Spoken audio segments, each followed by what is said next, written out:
Bem-vindos aí a mais uma aula de linguagens, códigos e suas tecnologias, e hoje nós vamos gabaritar atividades de coesão e coerência aí do material de vocês. Atenção aí na tela, em linguagens, códigos e suas tecnologias, estamos na terceira etapa, segundo semestre, módulo 2, unidade 2, e essa é a atividade de fixação número 3, focada em coesão e coerência. Vamos aí para a primeira questão. A gente já começa com um texto enorme. E na tela aí parece que ele é grandão mesmo. Ele é tirado do Enem de 2013. Gripado, penso entre espirros e como a palavra gripe nos chegou após uma série de contágios entre línguas. Partiu da Itália em 1743, a epidemia de gripe que disseminou pela Europa, além do vírus propriamente dito. Dois vocábulos virais, o italiano influenza e o francês gripe. Observem que nos dias de hoje nós usamos as duas palavras no nosso português brasileiro. O primeiro era um termo derivado do latim medieval, influentia, que significava a influência dos astros sobre os homens. O segundo era apenas a forma nominal do verbo gripper, isto é, agarrar. Supõe-se que fizesse referência ao modo violento como o vírus se aposta do organismo infectado. Rodrigues, sobre palavras, revista Veja, de São Paulo, 30 de novembro de 2011. Observem aí que esse é um texto relativamente simples, que tem tudo a ver com a área da linguagem, porque ele traz o histórico dessas duas palavras que nós usamos até o dia de hoje, que são as palavras influenza e gripe. Quem nunca vacinou aí contra a influenza H1N1, pois é, se não vacinou tem que vacinar. E quem nunca pegou uma gripe? As duas palavras são sinônimos, embora elas tenham se originado em locais diferentes e com sentidos bastante diferentes, se referem a uma mesma condição. Com base aí nesse texto, nós temos algumas alternativas para julgar. Atenção aí na tela. Esta questão ela vai avaliar o conceito de coesão textual, especificamente um uso de termo que nós chamamos de elipse. A elipse é um recurso linguístico onde um termo ele é omitido porque ele já foi previamente mencionado. Ou seja, a elipse ela é um recurso que nós utilizamos quando eu não quero repetir excessivamente uma coisa que eu já falei no começo do meu texto. Eu posso chamar a elipse de subentendido. Eu já mencionei uma vez, eu não vou ficar falando aquilo de novo, porque se eu repito muitas vezes a mesma palavra sem necessidade, meu texto ele fica cansativo. Isso afasta o leitor e ao invés de melhorar a clareza do texto, diminui a clareza. Voltando aí à tela. Então, esse texto ele é omitido porque ele já foi previamente mencionado. Como eu disse, ele é subentendido pelo contexto. A elipse, que é esse esconder uma palavra que já foi falada, ocorre quando o sujeito ou outro elemento da frase, não é só o sujeito que pode ser escondido, mas qualquer termo que eu já falei, é deixado de fora, mas ainda é compreendido devido à estrutura do texto. Então, na nossa questão, ele vai pedir para a gente analisar justamente qual frase contém esse recurso textual. Ele vai apresentar várias frases e só uma delas contém o uso da elipse. Então, antes de chegar lá nas alternativas, vamos analisar frase por frase. Preparados? Primeira frase aí, que seria a alternativa A. A palavra gripe chegou após uma série de contágios entre línguas. Não tem elipse nessa frase, porque o sujeito à palavra gripe está explícito. Eu não tenho nenhuma palavra escondida ou camuflada para eu imaginar que ela existe. Partiu da Itália em 1743, a epidemia de gripe. Essa aqui ela pode enganar a gente, porque começa com o verbo partir. Partiu da Itália em 1743. Mas quem partiu? A epidemia de gripe. Então, o sujeito à epidemia de gripe está claramente expresso. Eu não tenho elipse, eu tenho só uma inversão entre o sujeito e o predicado. O sujeito ele está escrito sim na frase. Vamos aí à próxima. O primeiro era um termo derivado do latim medieval influentia, que significa influência dos astros sobre os homens. Essa aqui ela também pode enganar a gente, porque ele fala o primeiro era um termo. O primeiro é o sujeito da minha frase, então eu não tenho uma informação oculta. O primeiro era um termo derivado do latim medieval, então o sujeito primeiro, referente ao termo influência, ele está explícito, porque ó, aqui, influência está bem aqui. Próxima frase, o segundo era apenas a forma nominal do verbo gripper. Aqui o segundo se refere ao termo gripper, mas não há omissão do sujeito, portanto, sem elipse.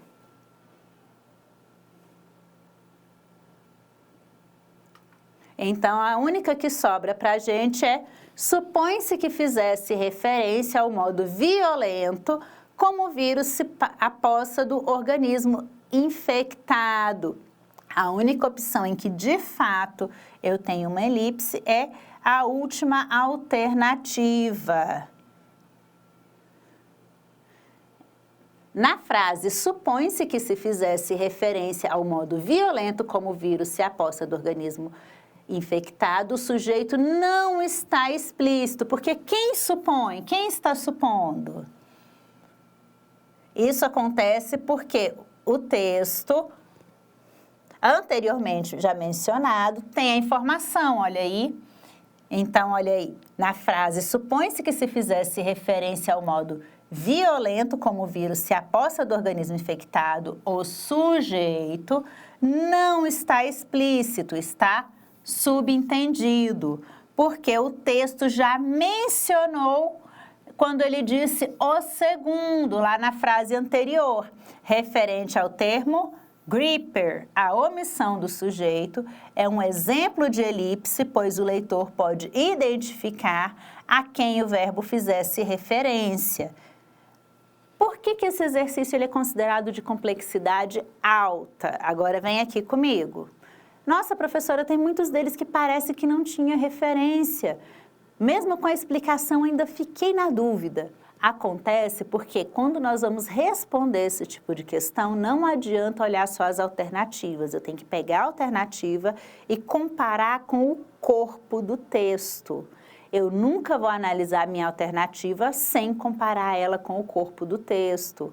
Só comparando com o corpo do texto que eu vou entender a elipse na última alternativa. Se eu pegar qualquer uma das outras frases e ler dentro do texto principal, eu vou perceber que o sujeito está expresso, ele está exposto no texto. Agora, na última frase, eu realmente só vou retomar esse sujeito na frase anterior, certo?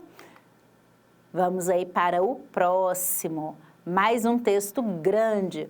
Cultivar o estilo de vida saudável é extremamente importante para diminuir o risco de infarto, mas também de problemas como morte súbita e derrame. Significa manter uma alimentação saudável e praticar atividade física regularmente. Já reduz por si só as chances de desenvolver vários problemas. Além disso, é importante para o controle da pressão arterial, dos níveis de colesterol e de glicose no sangue. Também ajuda a diminuir o estresse, aumentar a capacidade física, fatores que somados reduzem as chances de infarto. Exercitar-se nesses casos com acompanhamento médico e moderação é altamente recomendável. Questão aí do Enem de 2011. Outra de dificuldade moderada a difícil. Lembra do que eu falei? Eu nunca vou analisar as alternativas sem colocar a palavra dentro do texto. Então, as ideias vinculadas no texto se organizam estabelecendo relações que atuam na construção de sentido. A esse respeito, identifica-se no fragmento que. Então, eu vou pegar essa expressão aqui, ó, além disso, vou olhar lá no texto para confirmar se ela marca uma sequenciação de ideias. Vou pegar o mas também, vou olhar lá no texto e verificar se esse conectivo realmente inicia uma oração que exprime a ideia de contraste. Vou pegar o termo como, em como morte súbita e derrame, e vou verificar lá no texto se ele introduz uma ideia de generalização. Lembrando, cada um desses termos tem a sua própria função na língua portuguesa. Então, considerando todas as possibilidades, eu vou tratar a letra A como a opção correta, pelo seguinte motivo. Além disso, marca uma sequenciação de ideias, pois introduz uma nova ideia que adiciona a anterior. Lá no texto, lembra que eu falei que a gente sempre olha no texto? A expressão é usada para sequenciar os argumentos que sustentam a importância do estilo de vida saudável. Já na frase número 2, ou letra B, o conectivo mas também, ele não vai exprimir a ideia de contraste. Por que não? Mas também ele traz a ideia de adição. Eu vou com você também. Adição. Mas contradição. Então, peraí, se mas é contradição, por que essa está errada? Porque quando eu junto mas também, ele não vai ser só uma contradição ou só uma adição. Observem a minha explicação. O conectivo mas também não expressa um contraste, mas uma adição de uma ideia, ele acrescenta outros problemas.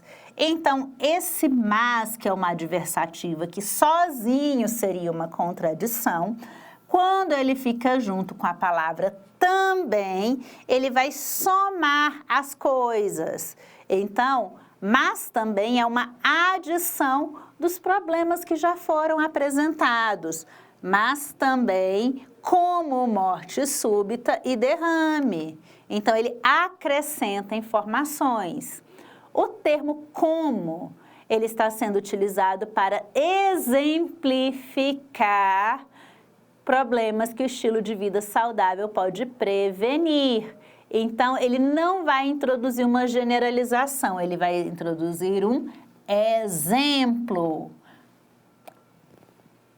E o termo também, ele pode exprimir uma justificativa?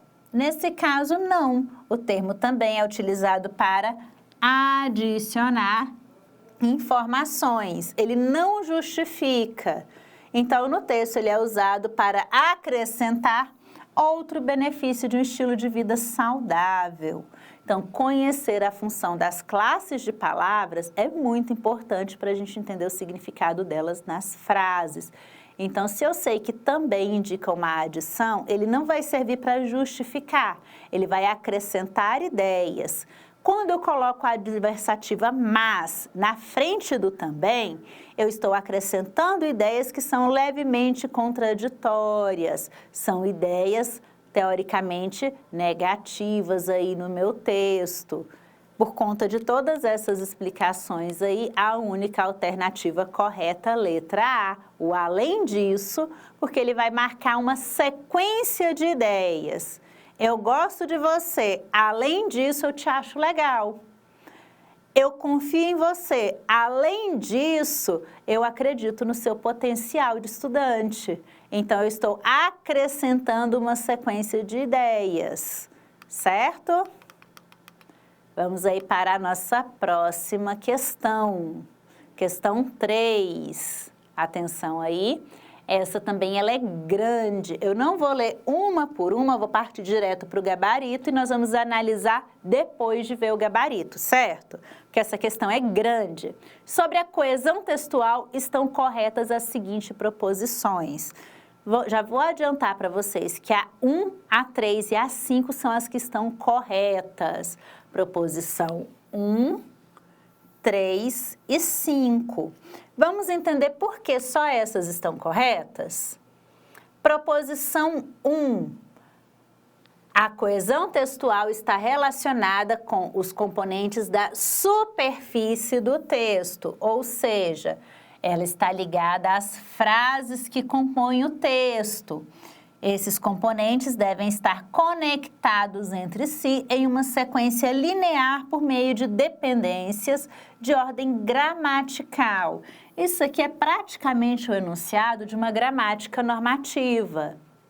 Traduzindo, essa frase está dizendo que a coesão textual está ligada à ordem correta das palavras na frase, à concordância verbal, à concordância nominal, à utilização de preposições, por isso estrutura superficial. Essa frase, ó, em questão de conceito, está corretíssima.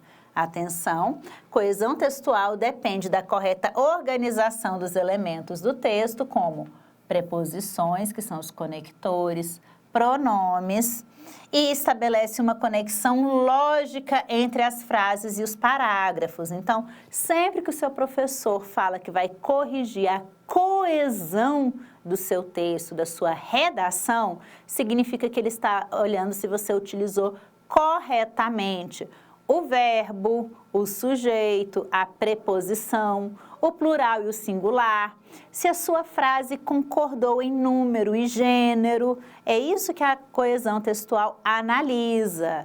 Ele analisa o que está coeso, o que está bem juntinho, se os elos da corrente estão bem colocados.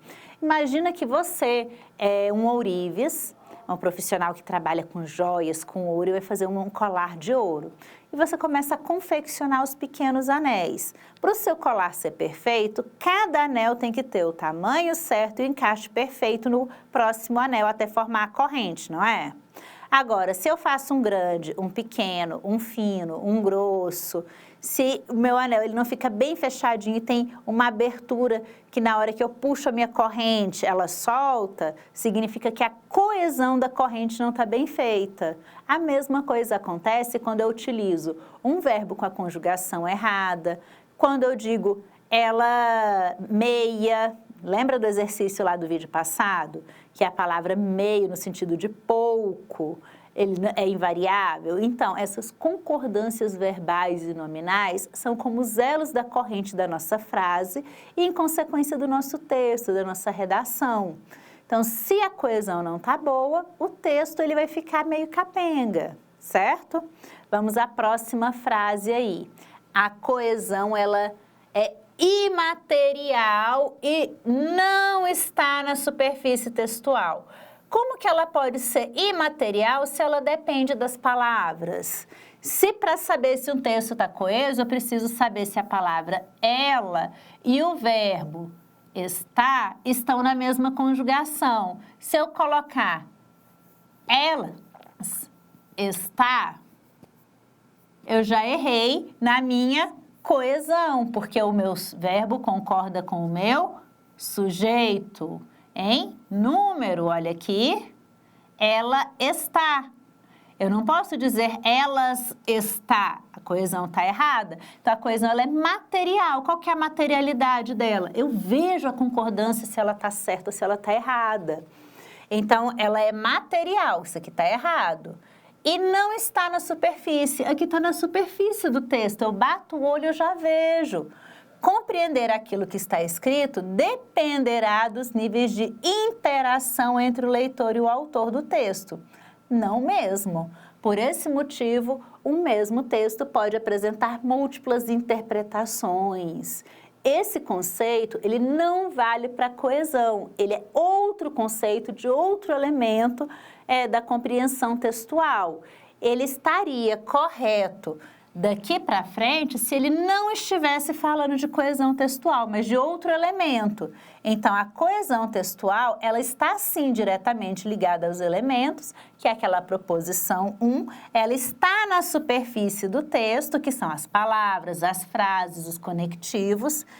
Embora a interpretação possa variar, a coesão não é imaterial, pois ela depende da estrutura da língua.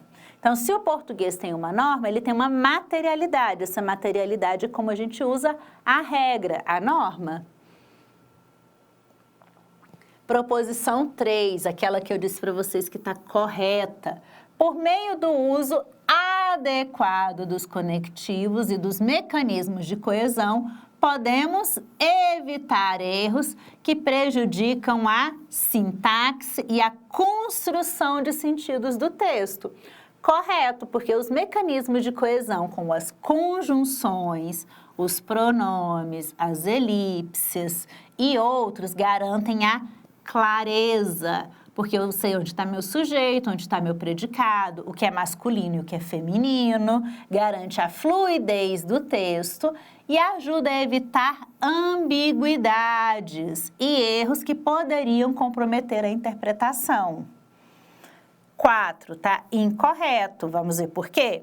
A coesão obedece 3 princípios: o princípio da não contradição, o princípio da não tautologia e o princípio da relevância. Incorreto. Embora a coesão envolva regras e princípios de clareza e concisão, não existe uma regra formal de que a coesão obedeça esses 3 princípios em específico. Isso parece uma simplificação incorreta das noções de coerência, mas não são considerados princípios de coesão.